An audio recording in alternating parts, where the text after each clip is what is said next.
küresel sumut filosu yola çıkıyor inşallah. Bugün, yarın İspanya'dan, 4 Eylül'de Tunus'tan yola çıkacak. 44 ülkeden aktivistlerin katılımıyla binlerce, 1000 kişi, 1000 aktivist Gazze'ye doğru yelken açacak. 100'e yakın gemiden bahsediliyor. İnşallah Gazze'deki ablukanın kırılması, soykırım durması için en etkili organizasyonlardan biri olacak. Bu dünya tarihinde eşi görülmemiş bir yoğun katılım, sivil, hiçbir arkasında bir otoritenin yer almadığı sivil bir hareket. Türkiye'den de aktivistler olarak katılımlar olacak. Biz de filo kabul etti. Bizler de inşallah gemide yer alacağız. Tüm Gazze dostları adına orada yer alacağız. Gazze'ye doğru, Gazze'li bebeklere ilaç ulaştırılması için yelkenleri açacağız. Gemilerde gıda malzemeleri var. Bebekler için bebek maması, bezleri var. Ve her gemide birer ikişer doktor yer alacak. Doktorlar ortez ve protezler götürüyor. Biliyorsunuz Gazze soykırımında şehit olan 20 bin, 25 bin çocuğun yanında bir de uzuv kaybı yaşayan on binlerce çocuk var. O çocuklara protez ve ortezlerin takılması için seferber olundu. Doktorlar tarafından her gemiye yüklendi. Gemi güvenliği tamamıyla kamuoyuna emanet. Yani Allah'ın, tabi birinci olarak Allah'a, ancak görünürlüğün arttırılmasıyla İsrail'in baskısının kırılacağını umut ediyoruz. Bu konu ne kadar işlenirse, medyada, sosyal medyada, uluslararası medyada ne kadar sahip çıkılırsa o kadar İsrail üzerindeki baskı artacaktır. Gemilere müdahale etmekten imtina edecektir, korkacaktır. Gemiler tamamıyla sivil olduğu için herhangi bir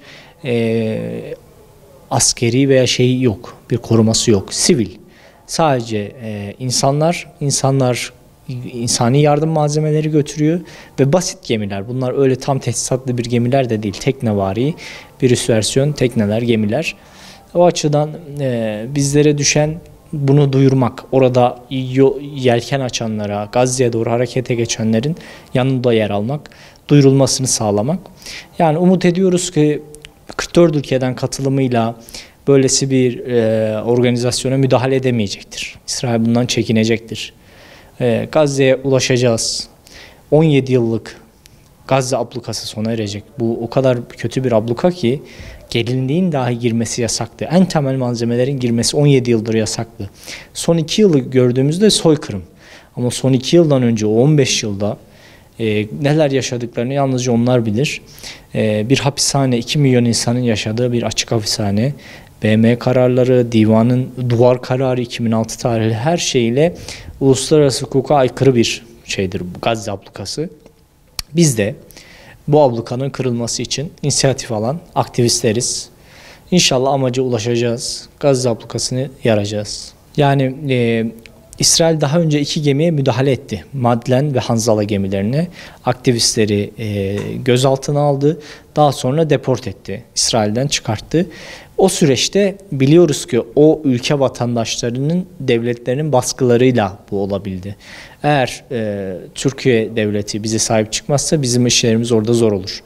Yine hakeza diğer devletler, 44 ülkenin her biri kendi vatandaşını vatandaşlık tabiyet ilişkisi gereği koruması gerekir.